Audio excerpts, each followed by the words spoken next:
Okay, good morning. Why don't we get started? First of all, welcome to the Leadership Learning webinar series.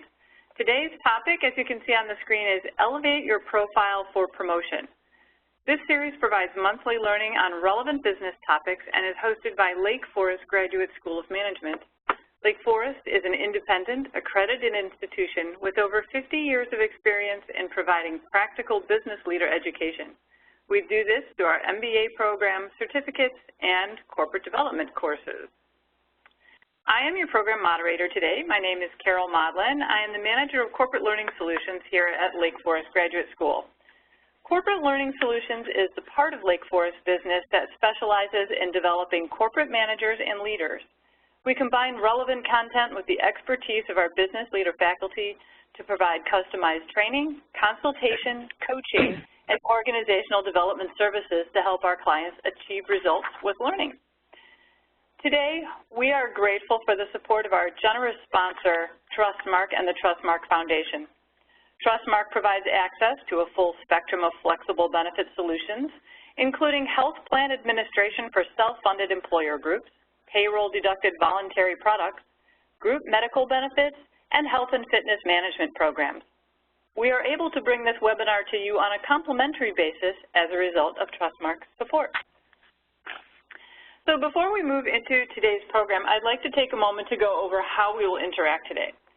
During the program, you will be invited to participate using polls and to respond using the raise hand feature. So the polls will pop up on your screen. You will see them as soon as I turn them on, and you'll be able to respond. It's pretty self-explanatory. When you are asked to raise your hand, right here, you can see the little hand icon. Just click on that, and a little raised hand will show by your name, and Deborah will be able to respond to you that way. If you have questions or comments during the program, we will be addressing those at the end. So if you have a paper and pen handy, please be ready to jot down ideas or notes so that at the end of the program, you'll remember the questions you had and be able to ask them. When we are asking for the questions at the end, we're going to be using the chat feature to get those. When you do chat, please make sure the drop-down by your chat box says all attendees, and then that way everybody will be able to see what your questions are. So please be sure that you are muted and that your video is off for the entire program. That will help us avoid unnecessary distractions during the program. So let's get ready to go. Once you have closed your other applications and are ready to start, please click the raised hand emoticon. And I'll be looking for that to make sure that you can hear me clearly and to see if we're ready to go. Excellent. I see lots of hands going up. Wonderful. Okay, it looks like we are ready to get going into our main program. Thank you. You can unclick your hands now. I'd like to introduce you to our speaker today, Deborah Sakelaris. Sorry about that, Deborah. That's okay. Deborah has 15 years experience as a certified career coach and leadership development professional. She's currently providing services as a career coach here at Lake Forest Graduate School of Management, where she coaches current students and alumni on all aspects of career development. Deborah holds a bachelor's degree in public relations and a master's degree in business management from Ball State University. She has been certified by the Coaches Training Institute, the Institute for Excellence in Coaching, and the International Coach Federation. She is a consultant to the Institute for Coaching and a published writer. So without further ado, I'd like to give you Deborah Sakelaris and today's program. Thank you very much, Carol, for that introduction. Good afternoon, everyone. I am thrilled to have the opportunity to speak to you today about how to stand out and elevate yourself and your profile for promotion. This is a very hot topic, and so I'm just very excited to be able to share some information that hopefully will be able to help you to get that promotion that you're wanting and move forward in your career. So what I would like to invite all of you to do as we go throughout our time together is to think about how you are being perceived at work, not only by your boss, but also by your coworkers. So then think about also how you would like to be seen to get that promotion. Think about where you are today and where you'd like to be 1, 3, 5, even 10 years out in your career. Throughout our session today, I will help you see all the benefits of increasing your visibility and leveraging your brand for promotion. So let's get started. The next slide shows a quote that I like. It says, if you always do what you've always done, you'll always get what you have always got. I like this quote by Mark Twain because to me it shines the light on the notion that creating something new in your life and in your career will take you to make changes in your behavior, which is not always easy to do. However, once you do it, it really can be extremely fulfilling. And if we want to do something in life, for example, get a promotion and move up in our career, we really do need to do the work to make it happen. And there are definitely different traits and different pieces and different things that you can do on a daily basis to make that happen. So today, I invite you to increase your visibility while leveraging your brand to move into a role that you really desire and frankly probably deserve after all the work that you've probably already been doing. I'm going to walk you through some steps and show you how to successfully become more visible in a positive light to set yourself up for promotion. And I want to highlight, to be more visible in a positive light, because sometimes people become visible in not so much of a positive light, so keep that in mind. So you might ask, why not just let your work speak for itself? You can't expect to get ahead if people don't notice you, and it's never safe to assume that decision makers are aware of your accomplishments. Increasing your visibility doesn't require constant bragging and acting like you're self-promoting. So let's take a look at the learning objectives for today on the next slide. So today we're going to talk about building strategies to increase your visibility at work for promotion, some key factors in a career advancement model, how to leverage your personal strengths, demonstrate leadership for advancement, and market yourself and your experience. These objectives show the steps that will assist you in understanding and implementing processes and strategies to achieve career advancement. So I'm going to assume that most of our audience or all of the audience is currently interested in advancing their career and being promoted. So I'm curious as to what strategies some of you have used to try to get promoted in the past. So I'm going to send it back over to Carol for our first poll question. Okay, thanks, Deborah. I'm going to open up the first poll now. You should be able to see it on your screen. So it's what strategies have you used in the past? Go ahead and click on the one option that best describes what you've done in the past to try to get noticed or promoted in your work. And we do see a lot of responses coming in, so thank you to those of you who are clicking on the poll. Excellent. Lots of responses here, Deborah. This is going to be interesting. Oh, great. Okay, we'll give you a few more seconds. We'll get a few more people to finish responding to this poll, and then I'll close the poll so that we can see the results. Okay, a couple more seconds. So if you haven't had a chance to click in yet, just think back and click on the strategy that you've used in the past. All right, I'm going to go ahead and close the poll now. We have a majority of the people have finished it. So, Deborah, it takes about 20 seconds for WebEx to pull everything together, and then I'll be able to publish the poll results. Okay, great. So, sure, well, while you're doing that, I can just move along a little bit, and then I can take a check back at that. So when we're talking about our strategies and what we've done, there are, as all of you can imagine, several things that we can do. So it looks like from the poll, actually it came up pretty quick, so taking on extra work was the #1 at 60%, and giving presentations was a small amount at 12%, and then talking to a boss was at 25%, and then there were some others mixed in there. So thank you very much for that feedback, and it's very interesting to actually what the experts are saying what is important to do for promotion. So increasing your visibility at work does require an ongoing strategy that is consistent over time. And the key to that is that it's consistent. Actually, the two things that are important there are building a strategy and one that is very consistent. So building your visibility will help you to position yourself in the right place to make your next career move. Savvy professionals take the initiative to be these few things: relevant, contribute, and make sure their efforts are visible to people of influence within their industry and organization. Many times people find themselves making their efforts visible, but not necessarily to the people of influence who can make a difference in getting you to that promotion.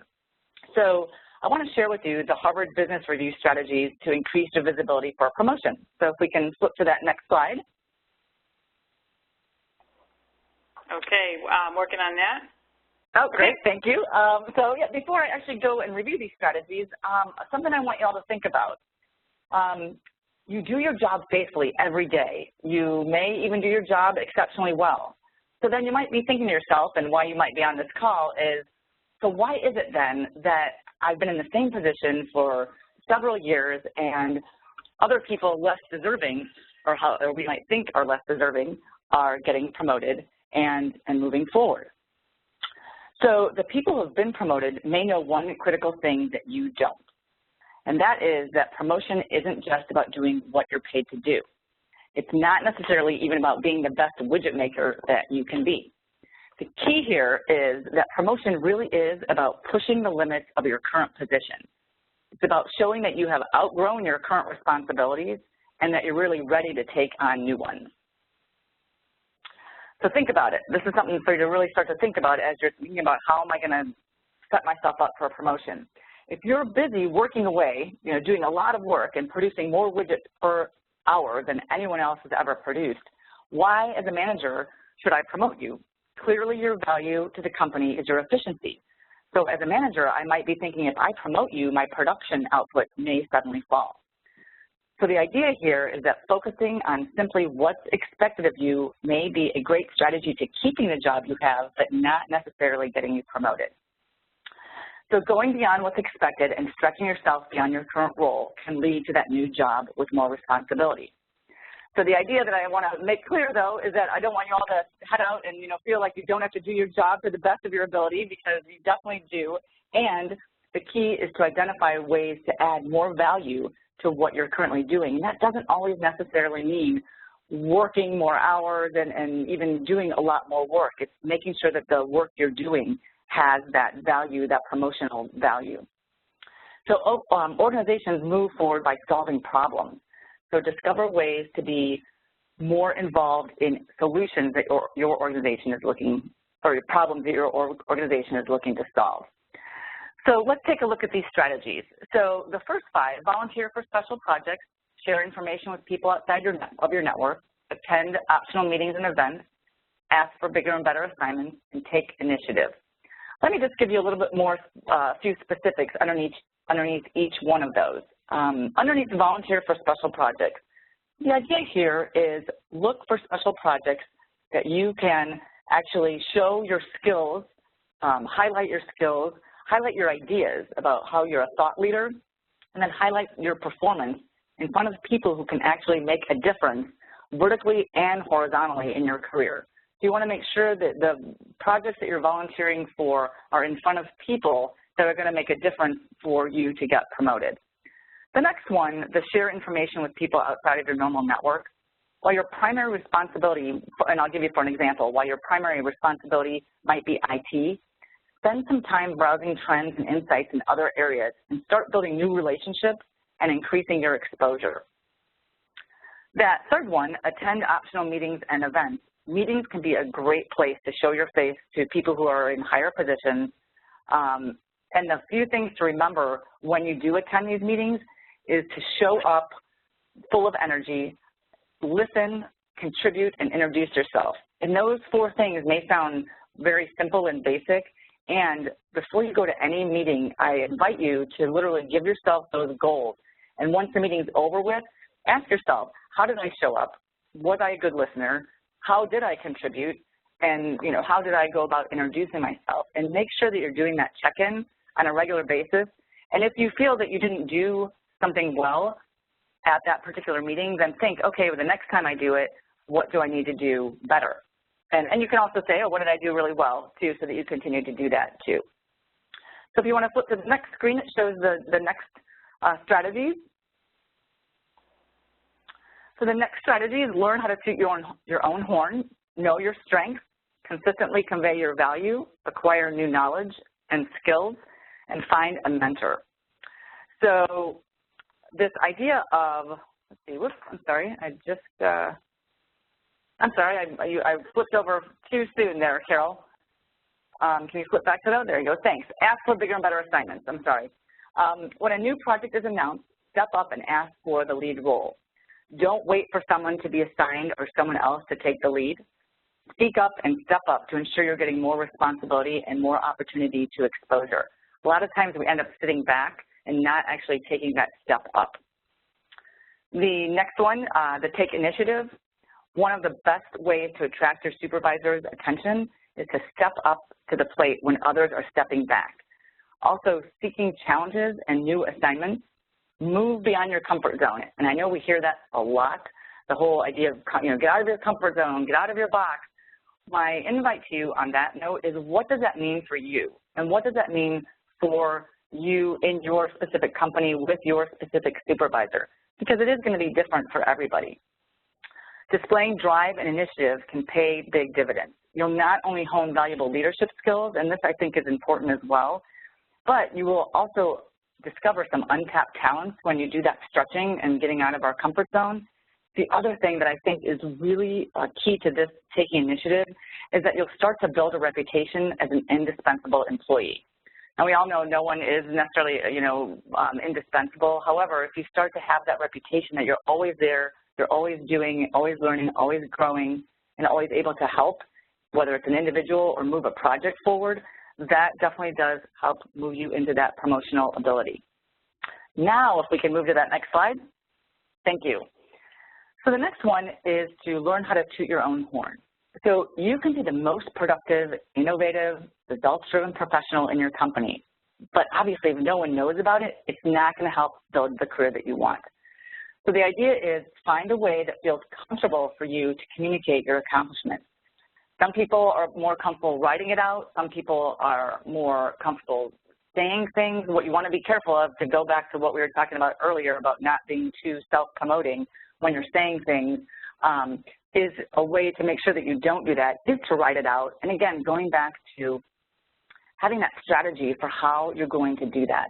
The more you can document how you'd like to do this and then practice it literally out loud with people you know, the better off you're going to be and the better you'll be able to come off when you're actually doing it in front of your boss or in front of your teammates and so forth. The know your strengths. This is an obvious one, I know, and again, I think that it's just important to take a look at how you're going to do it different going forward. If you feel like you know your strengths and you've been trying to put them out there and you're still not getting promoted, the invite is to let's look at a different perspective. So only you know what your best strengths and what your weaknesses are, and you definitely should use this knowledge to move up within your organization. Knowing your strengths and then making it known to the powers that be, again, the right influencers that are going to move you into that next position. You can do this in many different ways. You can spotlight some of your best achievements that management may not be aware of that you're credited to, and you can certainly make your immediate supervisor know of any special skills or talents that you possess. And I know this is going to sound, again, like something that's very simple, and I'll talk a little bit about this again as we go throughout, but the idea is to talk to your supervisor, and oftentimes that does get overlooked. I can't tell you how many times that comes up in coaching that I ask students or alumni, hey, have you talked to your supervisor or your boss about this? And the answer oftentimes is no.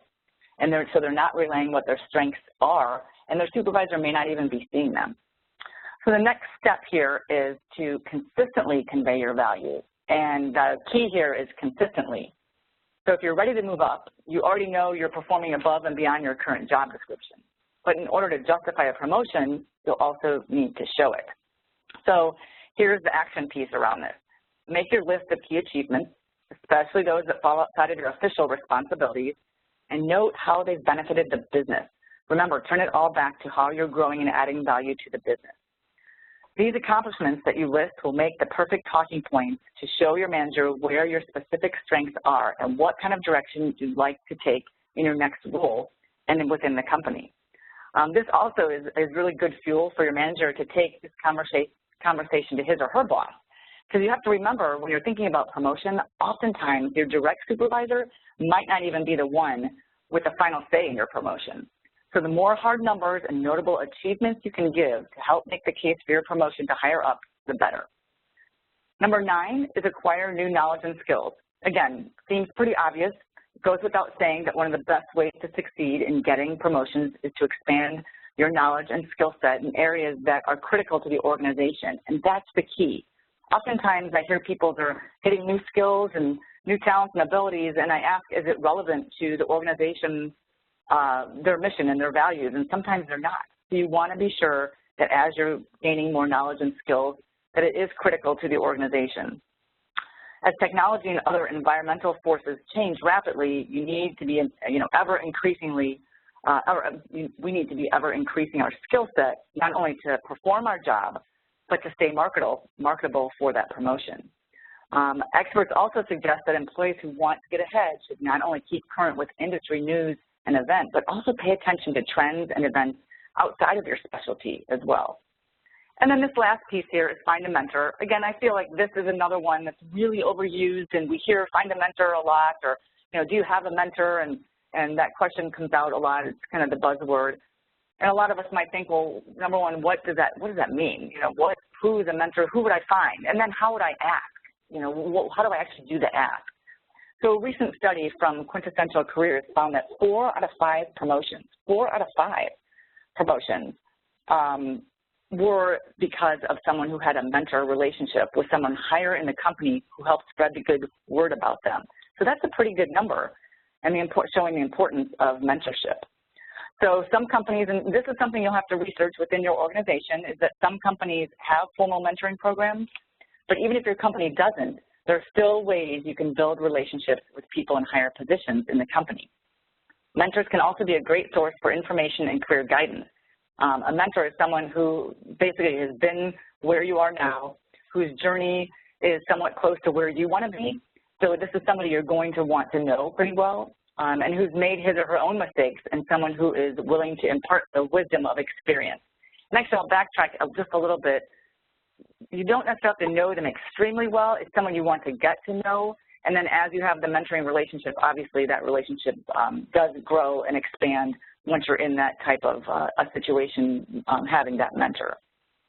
So now that we've gone through the 10 strategies, and again, please know that these are not the end-all be-all strategies. These are just some that I think are crucial to moving you forward and that I've seen work for people and helping them move forward.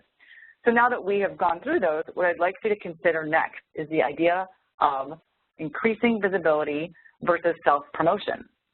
So what I'd like to ask is a question, and if you can raise your hands, as Carol had showed us in the beginning, how many of you feel that there is a difference between increasing visibility and self-promotion? I'll give you all just a minute to pop that up in your hand raise. Okay, Deborah, I'm not seeing a lot of hand raises. A couple people are popping up their hands, noting a difference between the two. Okay.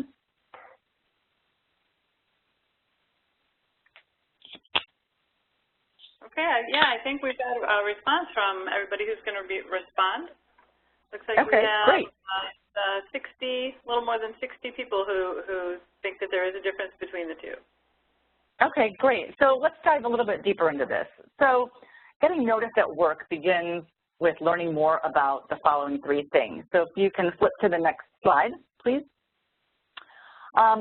Getting noticed at work begins with these 3 things: knowing more about the business, the organization's objectives, and how the organization functions administratively.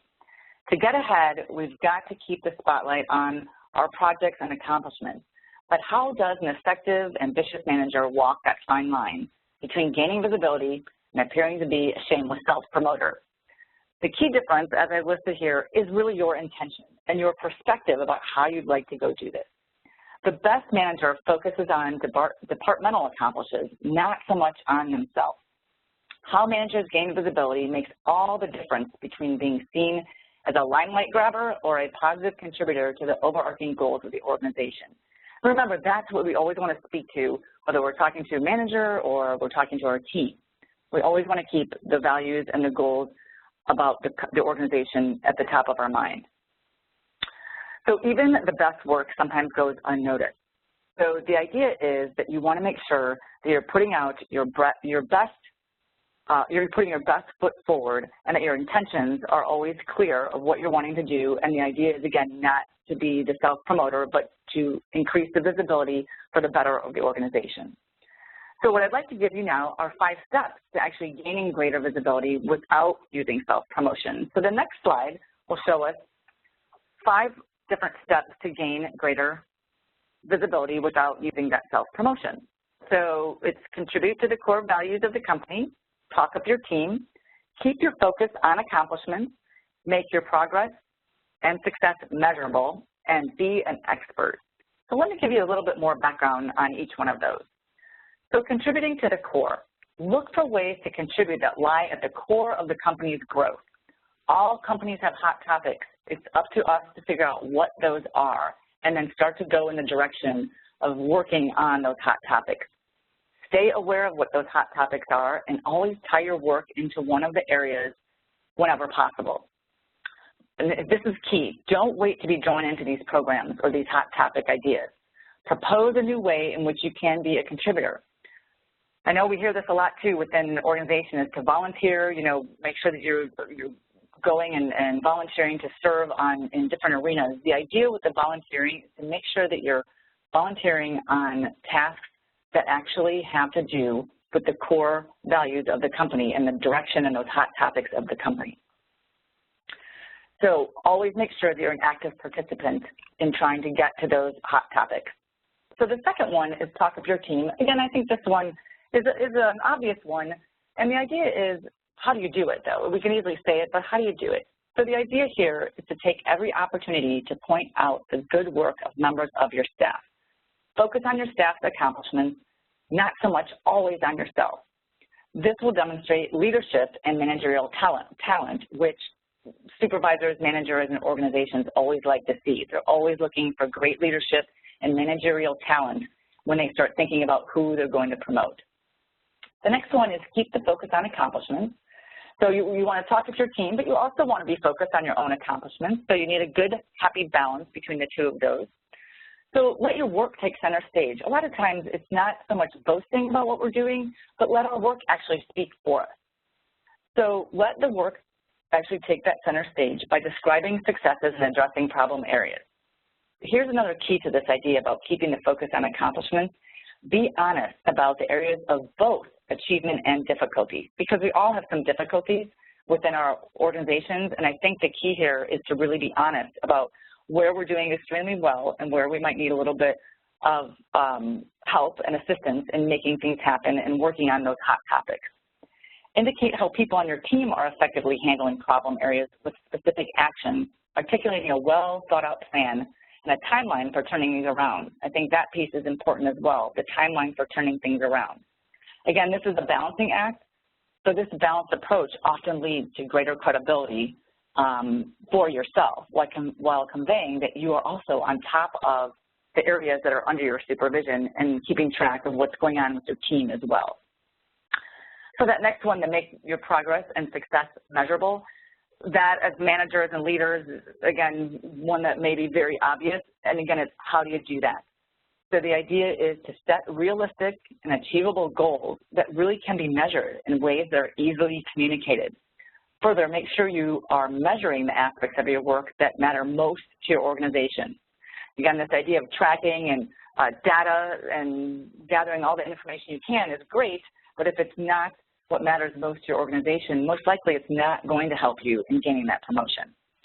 So give periodic progress reports that are balanced in their focus on successes in both high-functioning areas and the areas that need improvement.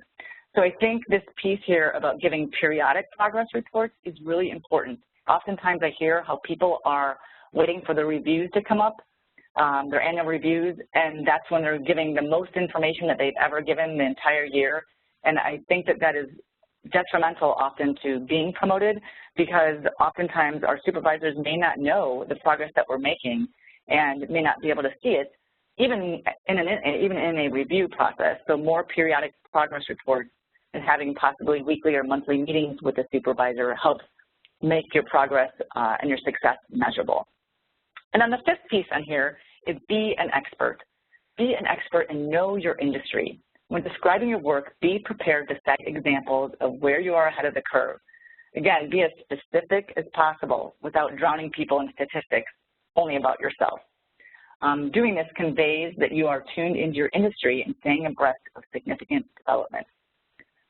So you might ask now, how important is getting promoted? And how many other people besides yourself think about how to get promoted? So the next slide just gives us some statistics on this topic. According to the Huffington Post, 26% of workers said that one of their goals in 2015 was to get promoted, and 39% said they sought out jobs with advanced opportunities.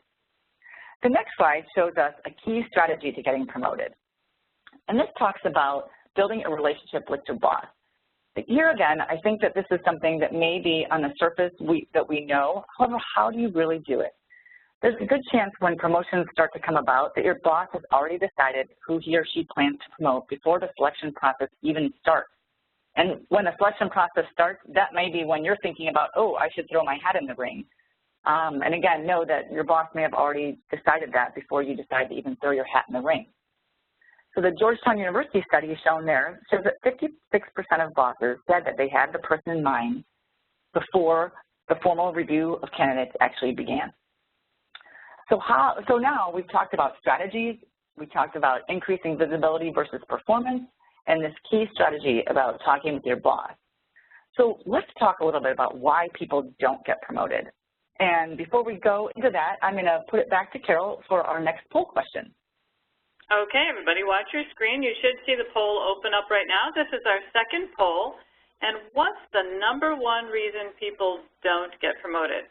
So go ahead and click your response in there. I'll leave this open for a few minutes as I watch how the responses are rolling in. And we'll see what you think. We're getting some good response. I want to thank all of you who are taking a second or two just to click in your feedback. This is really great feedback, and we'll give Deborah a lot to spring off as she continues on in this presentation. Okay, I'll leave this open for maybe another 30 seconds or so. So if you haven't had a chance to click in, please go ahead and click in on one of those 4 options. Do people not get promoted because they lack the skills, because they're not professional, because they don't take feedback, or because they're unwilling to do the extra work? What do you think? Okay, our responses are slowing down, so I'm going to go ahead and close the poll. Okay, I've closed the poll. So again, WebEx is going to take about 20 seconds or so to go through and finalize the data, and then I'll publish the results of this poll for everybody to see.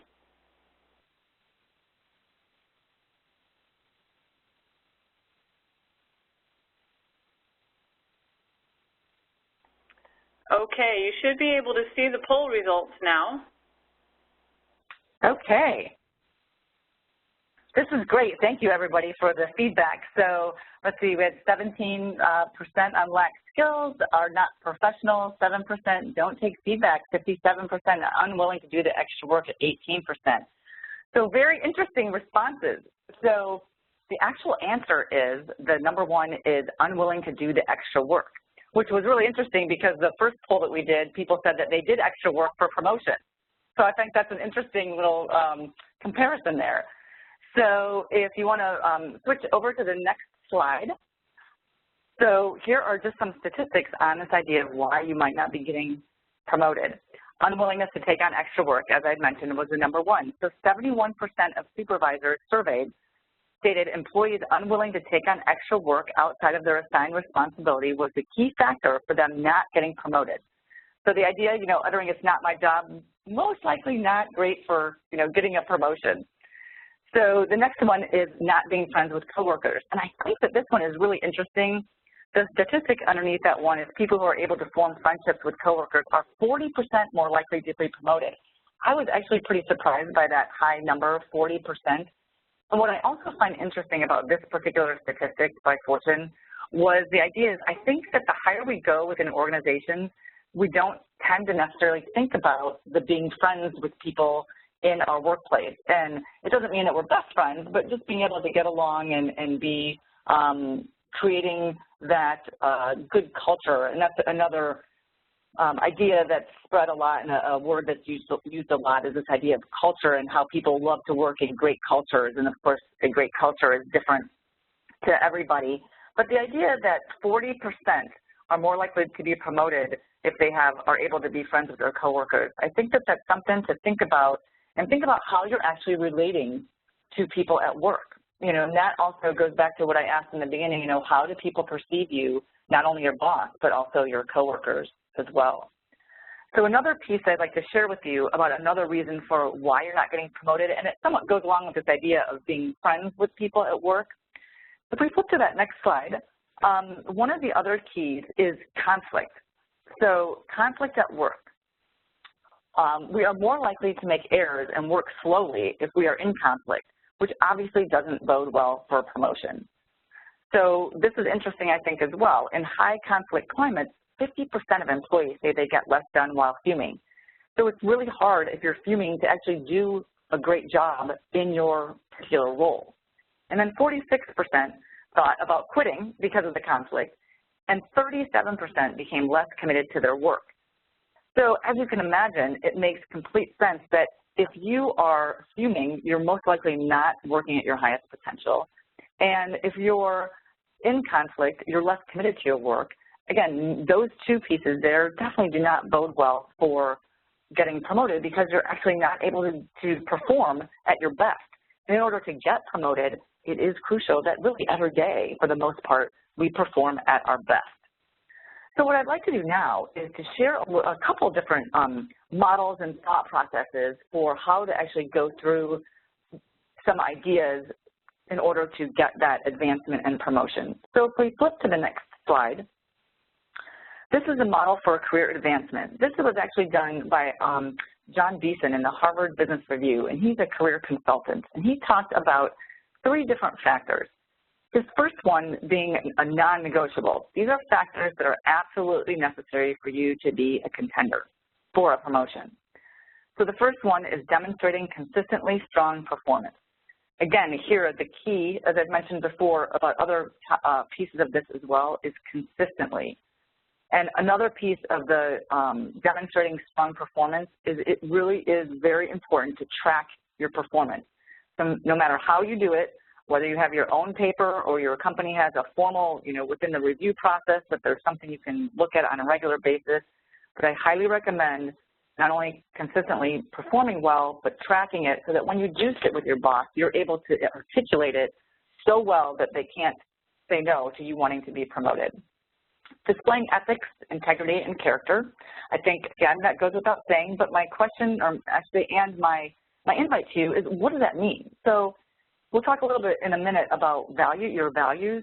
Usually, you know, high ethics, high integrity, and high character are values that we have, or we say that we have. Certain of us, you know, say that those are our values that are very important to us. So the invite is to think, well, what does that mean to you? And then how do you display that at your career in your organization so that you can show that in order to help move you into a new higher role? The next one there is being driven to lead and to assume higher levels of responsibility. This piece, I think the toughest thing about this piece right there is to define and figure out how you're going to stay motivated. Find your formula. I always say things like this, I equate it to running a marathon. When I ran the marathon, everybody had an idea about how I should do it, and really I had to figure out what my own formula was. So my invite to you is find out what formula you need to drive you to be a great leader, and that means outside of work as well as inside of work. So meaning, what's your morning routine? How are you driven to really excel every day? You know, do you eat a great breakfast? Do you go for a run? What do you do during the day? Do you step outside for a quick meditation? Do you call a mentor? What is it that you do that keeps you driven? The next slide talks about the deselection factors, characteristics that prevent you from being considered as a serious candidate.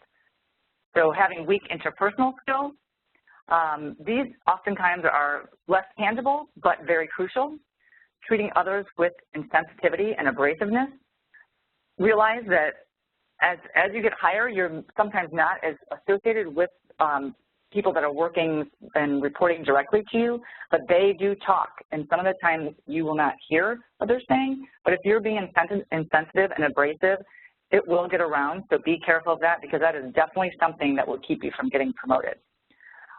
Putting self-interest above the company, as I've mentioned a few times, that is crucial. Keep the company in mind, top of mind, and the values and the goals of the company as you're working on your promotion. Holding a narrow, parochial perspective on the business and the organization. Always keep yourself open to learning and growing and being open to new things that are happening within the organization. The next slide will tell us about the core selection factors, the capabilities that breed others' confidence in your ability to succeed at a high level. So these are the things that you need for sure in order to think about getting that promotion. Setting direction and thinking strategically. That piece is, the thinking strategically is hands down something that will definitely help you get promoted. The idea here is spotting marketplace trends and developing a winning strategy that differentiates your company. The next one, building and continually upgrading a strong team. Here you want to have a nose for talent. Establish an adequate level of team cohesion on a regular basis. The next one, managing implementation without getting involved at too low level of details. Define a set of roles and a process. Oftentimes, if we've moved up through the ranks, we're still in that mode of being in the minutia and in the nitty-gritty of it. As we move up, we don't necessarily need to be there, and it does hinder us from getting promoted. Build the capacity for innovation and change. Knowing when new ways of doing business are required, and also having the courage and the tolerance for risk, I think, are key in building this capacity for innovation and change. Getting things done across internal boundaries is another one, and demonstrating your organizational savvy. And then grow and develop as a leader. And here, soliciting and responding to feedback is important, and adjusting leadership style in light of your experience. So know that your leadership style should be continuing to evolve, and that's also something that can help your track of getting promoted. So that's one piece. The next slide I want to talk about, it really kind of wraps it into three different pieces: performance, image, and exposure. And Harvey Coleman, in his book, Empowering Yourself, The Organizational Game Revealed, I highly recommend this book. How well you do your job, he basically states, has very little to how successful you are in your professional career. Can we go to the next slide, please? There we go. Thank you. So this idea is exposure, again, performance and image. Performance. This is about the day-to-day work you're tasked with and the quality of the results you deliver. The image, this is what other people think of you, your personal brand, which I'll touch a little bit more on. Do you maintain a positive attitude? Do you lead with solutions to issues? Or are you the person that solely offers roadblocks when others suggest change and different alternatives? And then finally, exposure. Who knows about what you do and what you're all about? Does your boss know what you do? Does their boss know what you do?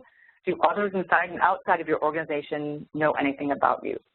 Remember, this is about raising your visibility for promotion.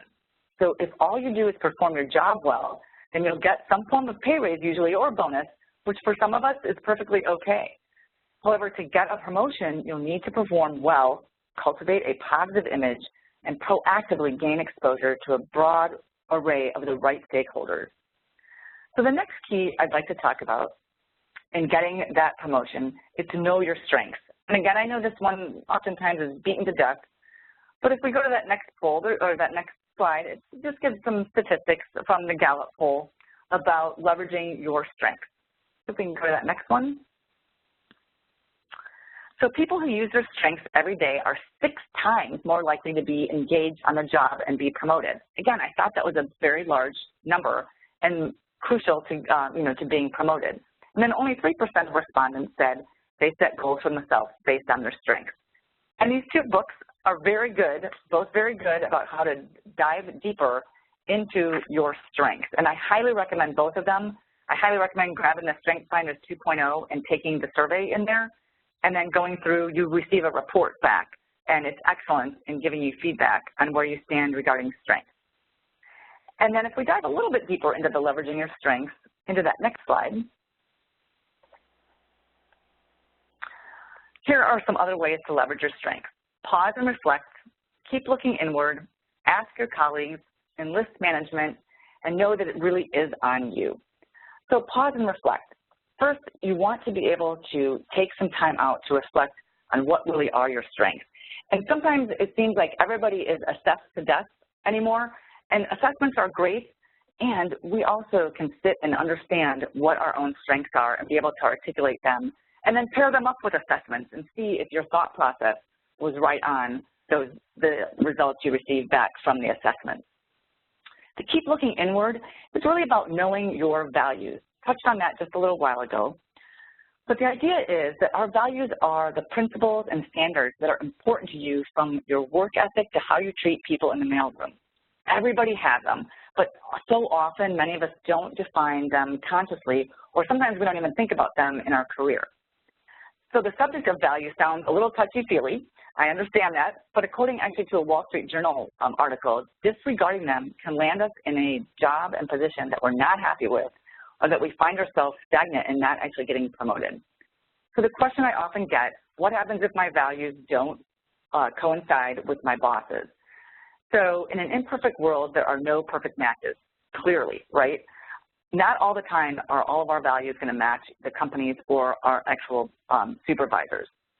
So the same Wall Street Journal article I just spoke about stated that 80% of 200 large companies surveyed found that the values described by senior management were oftentimes different than those defined by the rest of the company.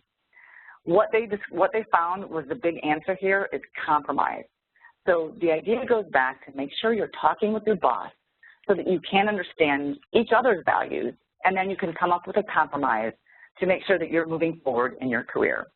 That third one is, oh, and also I do have a worksheet that you all will be receiving on how to define your values. And I highly recommend you going through that worksheet and really seeing what your values are and how they can help you, once you learn them, get promoted.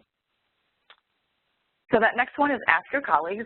Can't say that enough. Make sure that you are gathering information from all other places, whether it's your boss, your coworkers, friends, family, but constantly gather information from other people that are around you. And oftentimes we may feel odd asking colleagues.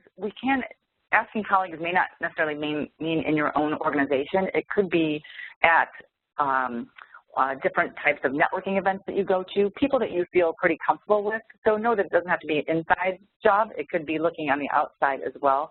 But seeking out honest feedback from people that you trust is always a great idea. And the idea here is, after collecting 3 or 4 reasons why others might turn to you, that can start to help you develop your strategies for how to kind of toot your own horn in getting that promotion. The next one is that enlist your management, right? So the Gallup group found that if every manager was trained to focus on leveraging their staff's strengths, the number of engaged employees could double, they said, in this particular survey, saving the economy millions of dollars in lost productivity. So it really is important for your manager to understand your strengths even before you get into your performance review. And the last piece is, it is really on you. Take personal responsibility. By the time you walk into any review, you should have your strengths down pat. And know that strengths are not necessarily role-based, they're people-based. Every day is an opportunity to leverage your strengths no matter what role you play. So I do just want to hit on this idea of leadership for advancement. I'm going to throw it back to Carol for another quick poll on how to demonstrate leadership for advancement. Okay, everybody, I think we know the drill by now. I'm going to open up our third poll, and we've got a couple ideas here. If you could just take a couple seconds to give us your opinion on what the #1 way is for you to find advancement. We've got be a problem solver, take on management, understand the whole company versus just a part of it, and to be professional.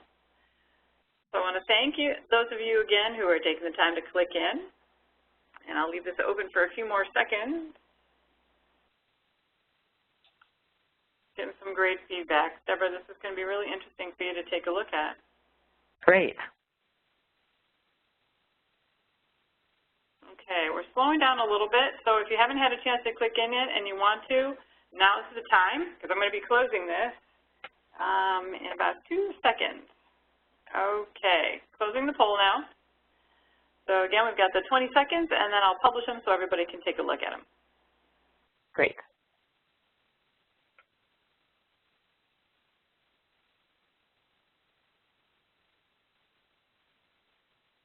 Okay, we were down to 5 seconds, and then you should be able to see the results popping up on your screen. Okay, here they come.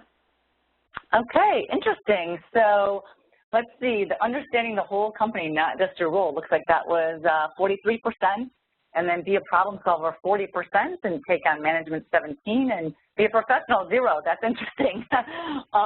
The actual answer is be a problem solver. So 40% had that, but also I think it's interesting that many of you thought that understanding the whole company was right up there as well.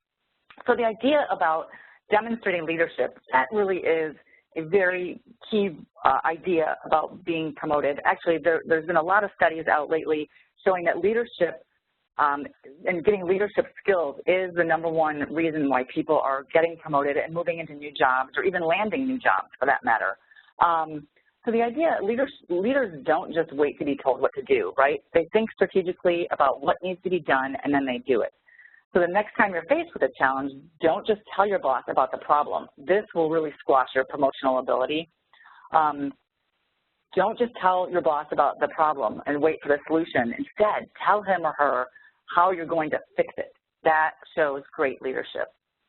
So the idea too here, in the next bullet point here, is about taking on management opportunities. So always, again, if those are offered, always take those on when, especially if you can, and even if you think you might be stretched, please try to take that on, because anytime you can do that, it definitely shows your initiative and you're wanting to take initiative to move forward. And then that one was the second one, or actually the first one that everybody thought was the #1 here, was understand the whole company. So this is really crucial as well, right up there. So the idea is that to be effective, you really need that 360-degree view of the company. So you want to know everything that you possibly can, and oftentimes when we first get into a company, we do that, and then we forget to do it along the way. So the invite is to constantly look at, whether it's online, it's so easy to gain information, looking at their annual reports and so forth, but make sure that you're really understanding it and evolving with the company as it is evolving. And then that last one is to be professional. And I think that's kind of funny that not one person thought that that was as important, but I do think that always being professional is key as well. And I know it does seem simple, but sometimes this idea of promotion does come all back to basics. At the end of the day, if you're the go-to person your boss and coworkers can always count on, you'll be on the right track to move up. So I have one more question for all of you. I know we're coming down to almost our hour here. What I want to just touch on is how you market yourself and your experience. So my question, if you could raise your hands, is how many of you market yourself and your experience on a regular basis within your current organization?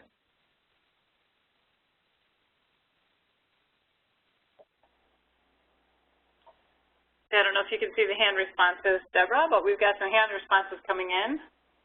Great. I cannot see them, actually. Okay. Yeah, it looks like we have about 40 or so right now.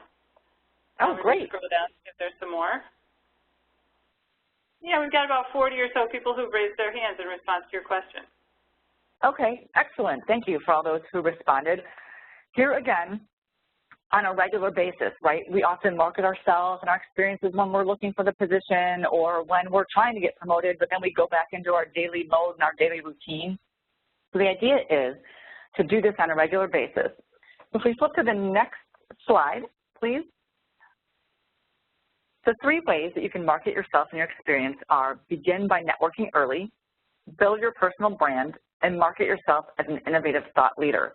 Now, as you all can imagine, these 3 things can be 1-hour topics on their own, so I'll touch briefly on them just to give you some insight and idea as to where these might help you in getting your promotion.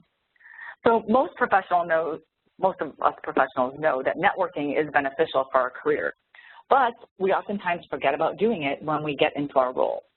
So 2 big questions that I would invite you to answer if you want to do more networking is: who should I network with on a regular basis? And then what should my goal be?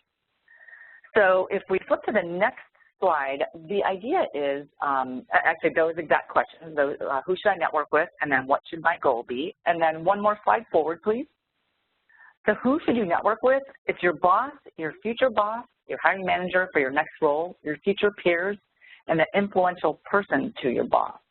So I think our boss is obvious there. You want to make sure that you're communicating with them on a regular, networking with them on a regular basis. Although I do have clients that I talk to, and they tell me they haven't seen or talked to their boss, it could be a few weeks or so, especially if they're remote. The idea about your future boss is looking around the organization to see who else you need to connect with. And also, future boss could be people you meet out in networking events. You just don't know who that future boss might be. Same thing with our future peers. It's often underestimated again, it goes back to that friendship thing that I spoke about earlier. Future peers have great power, and when someone's talking about us either positively or negatively within our organization or outside of our organization, it does go around, and oftentimes that negative language that comes out in any way, shape, or form does hinder us from getting that promotion. So I'll touch briefly on the next slide is just about building your personal brand. Again, this one can be a huge topic in itself, but here are 5 things that I think are important in your personal brand. Identifying moments of purpose, which are those times in your career or personal life when you know you're doing exactly what you're meant to do. My invite here is to list up to 10 moments of purpose when you're at the top of your game. What do those moments have in common? What were you doing, who were you with, and what qualities came forth that made you select these specific events as examples of you at your best? The commonalities will point you toward your dominant strengths to be used in your branding strategy. So practice courageous canvassing.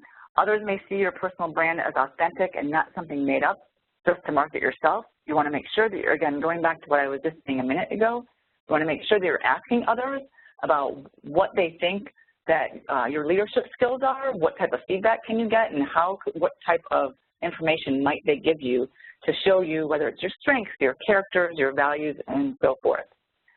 Then the third one we've spoken about, again, determine your unique value, why it's natural to want to present a laundry list of accomplishments. Branding is about being specific, so people won't remember a list. They need you to provide them with one trait or ability that makes you unique. So that difference here about what we were speaking about earlier, a list of values versus this unique value for branding purposes. And then integrate your brand into your life. And that is basically taking everything that you do outside of work inside your work and doing it outside as well. So you really are creating one whole brand, whether you're at work or you're not at work. And then that last one, commit to the process. I think that branding definitely is not a one-time event. As your skills and strengths evolve over time, your brand may change as well. So commit to that process and be willing to update and reevaluate what it is and isn't working for your brand and in your career. And then that final slide that I have is about marketing yourself as an innovative thought leader.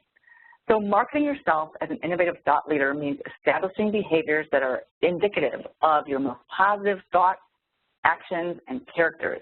It really is about leading with integrity and taking full responsibility rather than credit, ensuring to work towards a common good. Innovative leaders will take the time to learn as they lead and collaborate in a way that stimulates passion and drive amongst a team. So remember, again, it's not only about you or me per se, it's really about the team and the bigger cause. So the idea is that quality research plus compelling ideas plus expert analysis equals great thought leader. So these are all the ideas. Again, there are many, many more ideas around how to get promoted. I've left the next slide with you as resources. There is one resource that is not on there that I'll share with you. It's called Smart Brief on Leadership, and it's literally smartbriefonleadership.com. It is a wonderful resource for leadership development, and there are articles literally every day on there about how to get promoted and things that you can do to get promoted. So with having said all of that, again, I'll leave you with these resources. Thank you very much for the opportunity to speak with you, and I'll send it back to Carol. Okay, thanks everybody. We are almost at the top of the hour, which is when we've committed to end this program, but we would like to answer some questions. So for those of you who have to go, I'll just wrap up this program, but if you do have some questions and want to stay on the line for a few minutes, we'll see if we can get some of those answered in the next 5 or 10 minutes. So we would like to thank our sponsor today, Trustmark and the Trustmark Foundation, for sponsoring this. Our deepest thanks for their support of this program. And also thanks to Deborah for this excellent program. And we hope that you all on the listening end have gotten some good information from this session. We will be having another session coming up on September 24th. It will be over the lunch hour again from 12 to 1, called Achieving Breakthrough Through Customer Relationships by one of our faculty members, James Prather. Should be a really great session, so look for the invitation for that. Natalie Corrado will be sending out an email to all of you after this. It will contain the worksheet that Deborah talked about, a link to today's presentation, as well as a survey. We really value your feedback and would ask you to please take the time to fill it out and send it back to us so that we can continually improve these leadership learning webinar sessions. So that concludes the primary program for today. As I mentioned, if you do have some questions that you'd like to ask Deborah, please stay on the line. We'll keep the program open for another 5 minutes or so and address any of those that come in. If you have a question, please chat it in and send it to all attendees so that we'll be able to see what your question is. You can also use the Q&A feature on WebEx if you have some questions. So, Deborah, I do have a couple questions here. I'll just read them out to you, and maybe you can address them if that's okay. Okay. We have a question from Jody. She says, what if your work was recognized by a big raise every year but not a promotion? What does that mean? So a couple things to think about in that realm. Number one, are you positioning yourself for a promotion? The work that you were doing, it's great that it's recognized, and it's also great that you're getting a big raise. What you want to find out is, number one, why is that? And a way to do that is to talk to your boss. Ask those questions, whether it's in a review, which, again, I think that's good, but I think having that constant dialogue with your supervisor or boss is very important. I think also to go into that conversation, you want to make sure that you're giving that gratitude of, I'm so glad that I'm recognized and so excited about this, big raise. What I really would like to do for my career advancement is to talk about what does it take here, or what is my next move in order to get promoted. So I think that having that dialogue is key to answering that question. Okay, now we have another question here from Ginny. I don't know if you can see it there, Deborah. I'll just read it out anyhow. Ginny asks, or she says, my biggest challenge is in exposure with constant organization change and M&As.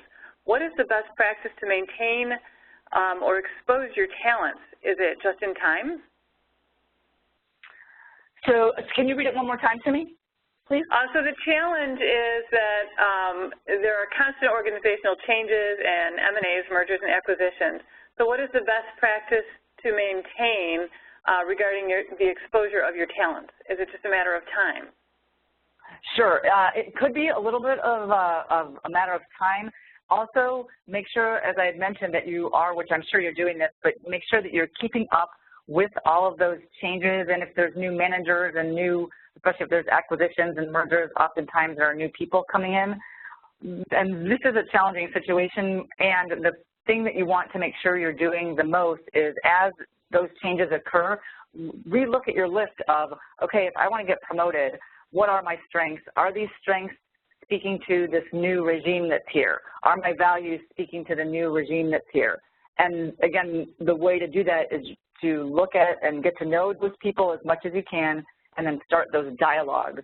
That is a big challenge, though, and that happens to many of us where there's lots of different changes. I remember one of the organizations I was at, the name changed 7 times while I was there. The company were bought 7 times. So making sure that you're sitting down with your strengths, your values, and what you want, your goals. Make sure that you are reiterating those to every new management team that comes in there, especially if you're having new bosses. And again, doing it on a regular basis, not just waiting for them to come to you, but you taking that initiative to put that out there on a regular basis.